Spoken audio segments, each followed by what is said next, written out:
ಇವತ್ತು ಬಿಜೆಪಿ ಭೀಷ್ಮರ ನಿವಾಸ ರಾಜಕೀಯ ಕೇಂದ್ರವಾಗಿ ಬದಲಾಗಿತ್ತು.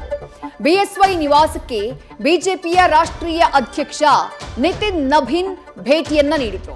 ಕರ್ನಾಟಕದಲ್ಲಿ ಕಮಲವನ್ನ ಮತ್ತೆ ಅಧಿಕಾರಕ್ಕೆ ತರುವಂತಹ ನಿಟ್ಟಿನಲ್ಲಿ ಮಹತ್ವದ ಸಭೆಯನ್ನ ಇವತ್ತು ಮಾಡಲಾಯಿತು. ಜೊತೆಗೆ ಕಾಂಗ್ರೆಸ್ ಕರ್ನಾಟಕವನ್ನ ಎಟಿಎಂ ಆಗಿ ಬಳಸ್ತಾ ಇದೆ ಅಂತ ಹೇಳಿ ಕಿಡಿಕಾರಿತು. ಕಮಲ ನಾಯಕರಿಗೆ ಕಿವಿ ಮಾತನ್ನೂ ಹೇಳಿತು.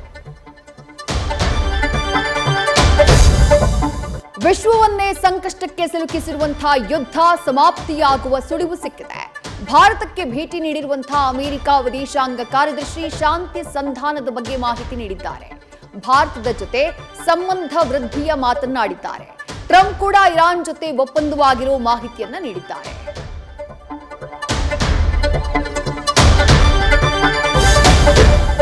ಉಗ್ರರ ತವರು ಪಾಕಿಸ್ತಾನದಲ್ಲೇ ವಿಧ್ವಂಸಕ ಕೃತ್ಯ ನಡೆದಿದೆ.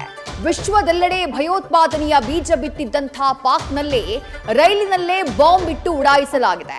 ಪಾಕ್ ಸೇನೆಯನ್ನ ಟಾರ್ಗೆಟ್ ಮಾಡಿ ನಡೆದಂತಹ ಆತ್ಮಾಹುತಿ ದಾಳಿಯಲ್ಲಿ 24 ಮಂದಿ ಬಲಿಯಾಗಿದ್ದಾರೆ. 100ಕ್ಕೂ ಹೆಚ್ಚು ಪ್ರಯಾಣಿಕರು ಗಾಯಗೊಂಡಿದ್ದಾರೆ.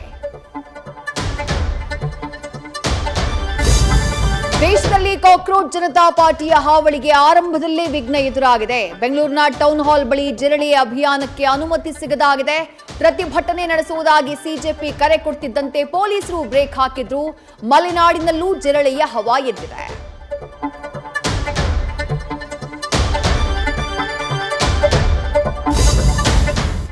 ರಾಜ್ಯದ ಹಲವು ಜಿಲ್ಲೆಗಳಲ್ಲಿ ಮಳೆಯಾರ್ಭಟ ಮುಂದುವರೆದಿದೆ. ಕೊಪ್ಪಳದಲ್ಲಿ ಬಸ್ ನಿಲ್ದಾಣದ ಮೇಲ್ಛಾವಣಿಯೇ ಹಾರಿ ಹೋಗಿದೆ. ಹೊಸಪೇಟೆ ಚಿತ್ರದುರ್ಗ ರಾಷ್ಟ್ರೀಯ ಹೆದ್ದಾರಿಯಲ್ಲಿ ಅವಾಂತರ ಸೃಷ್ಟಿಯಾಗಿದೆ.